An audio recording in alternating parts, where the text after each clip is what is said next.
Nafashe uwari umukunzi wanjye muhindura umukozi w'iwanjye mu rugo kugira ngo dukomeze dukundane mu ibanga nubwo nari maze gushaka umugabo. Gusa numvaga uwo wahoze ari umukunzi wanjye nkimukunze cyane ndetse numva yuko ntakwiriye kujya kure yiwe. Nahisemo kumugira umukozi wo mu rugo rwanjye kugira ngo dukomeze dukundane mu ibanga ndetse dukomeze tuniryamanire mu ibanga. Kuko numvaga n'ubundi nimugira umukozi wo mu rugo tuzaba tumeze nk'aho n'ubundi tubana nk'umugabo n'umugore. Icyanteye gukora ibyo byose ni ukubera yuko mu rugo bampatirije gushyingiranwa n'umugabo ntakunda kandi nari mfite umusore nakunze imyaka igera kuri 5 ariko w'umukene. Gusa numvaga uko byagenda kose ngomba kuzabana n'uwo musore nakunze mu buzima bwanjye. Gusa byari bigoye yuko twabana nk'umugabo n'umugore, nibwo nahisemo kumuzana nkamugira umukozi w'iwanjye mu rugo nyuma yuko maze gukora ubukwe, maze kubana n'umugabo, nuko nkomeza kwikundanira n'umukozi wanjye igihe umugabo adahari, tukirirwa twibereye mu rukundo rwacu, twibereye mu byacu. Gusa aho bigeze byankomeranye, byamaze kumbana birebire, niyo mpamvu nje aha ngaha kugira ngo mungire inama. Ndagira ngo mbasangize ubuhamya bwanjye, mungire inama y'icyo nakora kubera yuko ndaremerewe. Mu busanzwe njyewe nakuriye mu muryango wifashije pe! Iwacu twari abakire, mvuka mu muryango w'abana 4, abahungu 2 n'abakobwa 2. Ubwo nari maze kugira imyaka 17, hari umusore naje gukunda. Uwo musore yari umuyede, yazanaga n'abafundi babaga baje kubaka mu rugo. Umunsi umwe nari niriwe mu rugo, turi muri vakanse tutari kwiga, nuko papa ansaba yuko naza gukurikirana abo bafundi bari kubaka, bamara kubaka nkabaha amafaranga kuko ari njyewe wari wiriwe mu rugo abandi bari bagiye. Uwo munsi nirirwanye n'abo bafundi n'abayede dutera story tuganira, hari harimo umusore umwe witwa Moyize. Muri abo bayede bari bari aho ngaho, yari umusore ugira igiparu, yari umusore uganira, usetsa cyane, ku buryo kuza gukora mu rugo byatumaga nirirwa nseka cyane umunsi wose. Yari umusore ugira blague nyinshi cyane, ugira amagambo menshi, uzi gutera morale abandi bayede bari kumwe n'abafundi, bityo akazi kabo kabaga kuzuyemo ibitwenge ku buryo hari n'ubwo bajyaga gutaha numva ntabishaka. Uwo musore natangiye kumwikundira bisanzwe bitagiye kure kubera ukuntu yari umuntu usetsa cyane, ugira blague nyinshi, byatumye gusa mwikundira ku buryo ubwo bari bagiye gusoza kubaka iwacu, namusabye nimero ze kugira ngo tujye dukomeza twiganirire, numvaga naramwishimiye cyane. Moses rero nuko twamenyanye, ari umuyede pe! Umusore nawe mutoya w'imyaka 20. Njyewe nari mfite imyaka 17. Uwo musore twakomeje kujya tuganira kuri telefone, naba numva nshaka nko kuruhuka nkamuhamagara tukaganira, maze ubundi akantera story akansetsa, njye ndamukunda muri ubwo buryo. Naje kwisanga rero ndi mu rukundo. Gusa byari bigoye ko mwiteretera kubera yuko nari umukobwa nkiri mutoya kandi nawe anduta, ari umuyede, byari bigoye kumubwira yuko namukunze. Gusa igihe cyaje kugera aza kuntanga ambwira yuko yankunze, Mu kubimbwira byari bimeze nko korosora uwabyukaga kuko njye nari naramukunze mbere y'uko we ankunda. Naje kumwemerera ko twakundana, kuva ubwo mfite imyaka 17 nakundanye n'uwo musore Moyize. Gusa yari umusore ukennye cyane pe! Ku buryo hari n'ubwo kwishyura inzu yabagamo byamugoraga cyane, njyewe ubwanjye nkabeshya mu rugo ko nkeneye amafaranga wenda yo kugura udusengeri, udukariso, bakampa nk'ibihumbi nka 50, nkahita nyafata, nkahita nyahereza wa mukunzi wanjye akishyura inzu. Yari umusore ukennye ariko numvaga iteka uko byagenda kose ngomba kuzamuhindurira ubuzima nindangiza kwiga. Kubera ko mu rugo bari barambwiye ko nindangiza kwiga aribwo bazampa umugabane wanjye, nanjye nkajya kwibeshaho nkashaka amafaranga. Uwo musore twarakomeje turakundana kugeza ngize imyaka 20. Ubwo nari maze kugira imyaka 20 nibwo data yatangiye kujya anganiriza ambwira ko hari umushoramari w'umusore ngo ufite imyaka 25 ngo ukiri mutoya ngo yifuza yuko ngo twamenyana. Nkamubaza se papa kuki ushaka kumenyana n'uwo musore ni ngombwa? Ati mwana wanjye uwo musore yaragukunze, ati kandi afite amafaranga atagira uko angana. Ati rero muramutse muganiriye mugahuza mukaba mwanaza abana, ati nazabyishimira cyane, ati kandi twarushaho no gukira. Mbwira papa ko mfite umukunzi nta mpamvu yo kumpuza n'uwo mushoramari. Papa ntiyabyishimiye cyane kuko ikintu cya mbere yahise ambaza ngo none se ngo uwo mukunzi wawe akora iki? Namubeshye ko ari umumotari kuko numvaga nimvuga ko ari umuyede none hari bibi cyane kurushaho. Gusa n'ubundi nkivuga ko ari umumotari, papa yahise arakara cyane arambwira uti uramenye isi nkagira umukwe w'umumotari. Ati nta soni? Ati nakwishyuriye amashuri ahenze, nkwishyurira ibintu byose kugira ngo uzavemo umuntu ukomeye, none ngo uri kumbwira ngo uzabana n'umumotari? Ati reka nkubwire mwana wanjye, nkubwize n'ukuri icyo gihe kitaranagera, nuramuka ubanye n'umusore nk'uwo nguwo njye nzahita nguca mu muryango wanjye. Sinabyegereje umutima wanjye, nabifashe nk'ibintu biri easy, gusa papa amubwira yuko nta mwanya mfitiye uwo musore rwose. Nakomeje amasomo yanjye kuko nagiraga ngo ndangize kwiga ubundi bampe umugabane wanjye, mfashe umukunzi wanjye ave mu buzima bubi, tuzanabane basi ari umugabo ushinga. Gusa data yakomeje kumpatiriza kubana n'uwo musore, ndetse uwo musore nawe yatangiye kujya aza mu rugo kenshi cyane, yari umusore ufite amafaranga pe, w'umu diaspora, ugenda mu modoka zihenze, wambara ya makoti ahenze, ariko mu by'ukuri njye nkumva ntago mukunzi. Gusa uwo musore yatangiye kujya aza mu rugo kenshi, atangira kunyikururaho, ngerageza kumugendera kure. Umunsi umwe papa yaranyicaje aranganiriza, arambwira uti rero mwana wanjye nta mahitamo ufite. Kubana n'uyu musore bidufitiye inyungu nyinshi cyane muri uyu muryango wacu. Ati rero nutemera kubana n'uyu musore uzaba ubuze famiye yawe, njye ndabikubwiye. Ati nzakubyaruka kandi nzaguca mu muryango wanjye. Papa bimbwira ubugira kabiri, nkomeza kubyanga, nkomeza kwinangira, nyuma mbona ko ibintu biri seriye. Uwo musore nawe akomeza kumpatiriza ko twabana.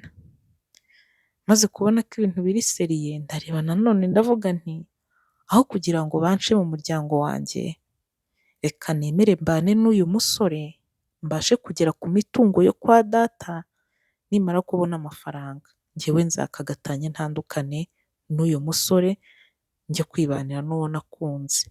Ndetse mbiganirizaho umukunzi wanjye ntiyabyishimira, ariko arangije arambwira uti nta yandi mahitamo dufite kuko nta kazi mfite, iwanyu ntibakwemera kukumpa, kubana nanjye ni ukwemera guta umuryango wawe, ikindi kandi nagutungisha iki se ndi umuyede, nanjye ubwanjye kwitunga biba byananiranye. Mu by'ukuri nanjye nareba nkabona nta yandi mahitamo, ariko nkumva ndamukunze. Igihe cyarageze, wa musore w'umukire mwemerera ko twabana nk'umugabo n'umugore, ariko njyewe nari mfite tageti yanjye mvuga nti ubwo mu rugo aribwo bazampa imitungo yanjye, reka nemere mbane n'uyu mugabo nubwo ntamukunda. Igihe cyarageze, uwo musore aza gutanga inkwano nyinshi cyane pe, nyinshi cyane, dore ko papa ibyo ari byo yifuzaga. Nuko kera kabaye, ubukwe buraba, nshaka umugabo, mu by'ukuri nkagerageza kwigira nk'aho mukunda, nkagerageza kumwereka ko mwishimiye, ariko sinari mukunze habe na gato.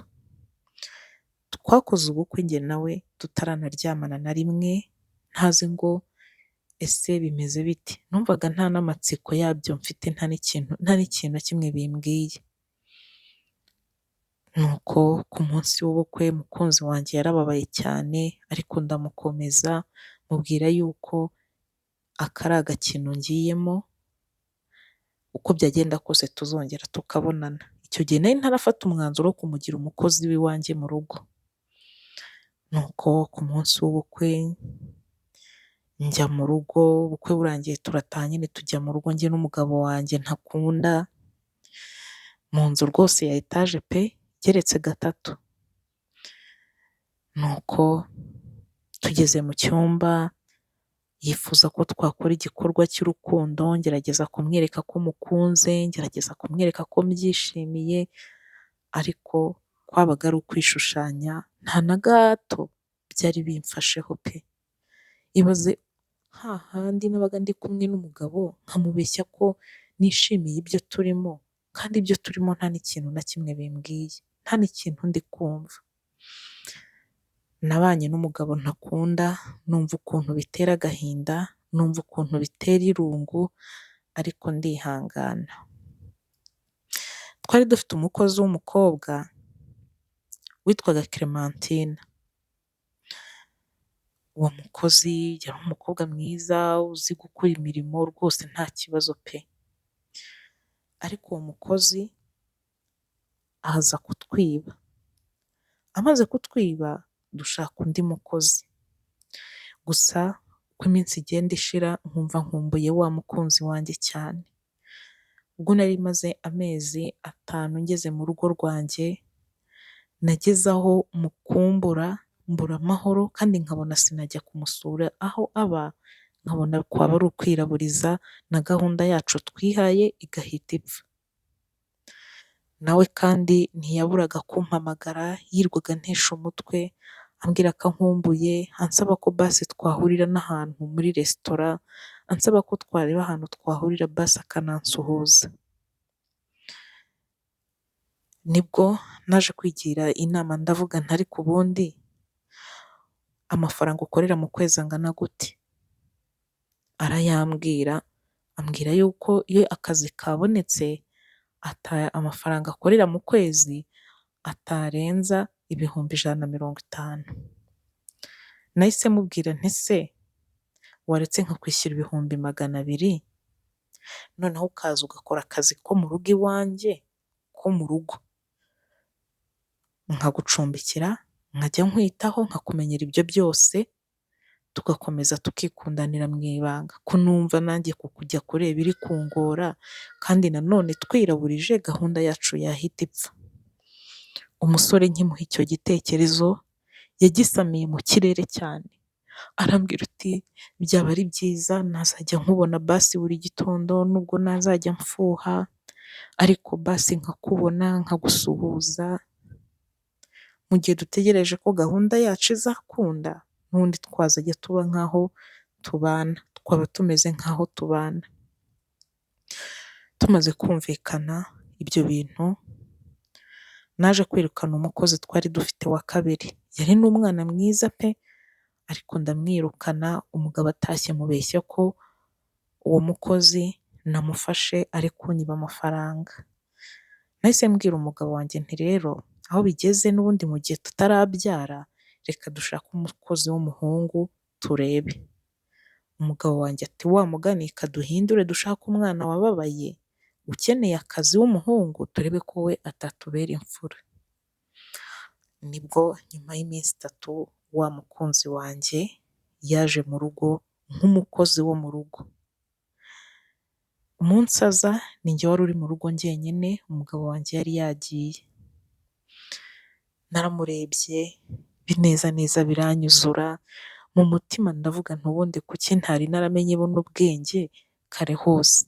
Naramuhobeye kumurekura birananira, ndamusoma kumurekura birananira. Muri ako kanya ubwo namuhoberaga numvishe umubiri wanjye uhindutse, niyumvishemo ubwuzu budasanzwe, amasantima arazamuka ntigeze nanumva n'umunsi n'umwe ndi kumwe n'umugabo wanjye. Byarangiye umukozi mujyanye mu cyumba, ariko tugeze mu cyumba twabanje kwikorera igikorwa cy'urukundo. Gusa ikintu gitangaje cyane ni uko mu myaka twari tumaranye, uwo munsi aza iwanjye ari wo munsi wa mbere twari turyamanye. Twararyamanye numva bitandukanye n'iyo ndi kumwe n'umugabo. Numva rwose biratandukanye kubera yuko uwo mukozi we nari mukunze, numvaga mufitiye urukundo rwinshi n'ubwuzu bwinshi.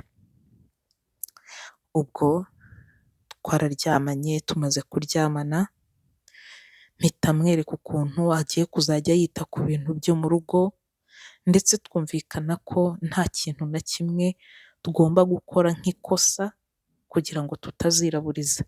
Tuzajya turyamana ari uko umugabo yagiye mu kazi, twitwararike bishoboka hatazagira umuntu udukeka.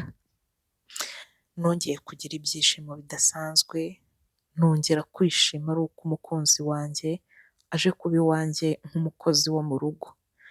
Amahirwe ni uko mu rugo batari bamuzi, bazaga kudusura bakabona dufite umukozi w'umuhungu, ntibabitindaho cyane kuko batari bamuzi, ariko yari umukunzi wanjye. Twakomeje rero kujya turyamana tugakundana mu ibanga, ku buryo hari n'ubwo umugabo wanjye yabaga anahari yasinziriye nkinyabya nkigira mu cyumba cy'umukozi nkamusuhuza nkongera nkigarukira. Nararebye mbona ubuzima ni ubwo ngubwo, ubwo nari ntegereje ko papa ampa imitungo yanjye, yamara kumpa imitungo yanjye nkibanira n'umugabo nakunze ubuzima bwanjye bwose.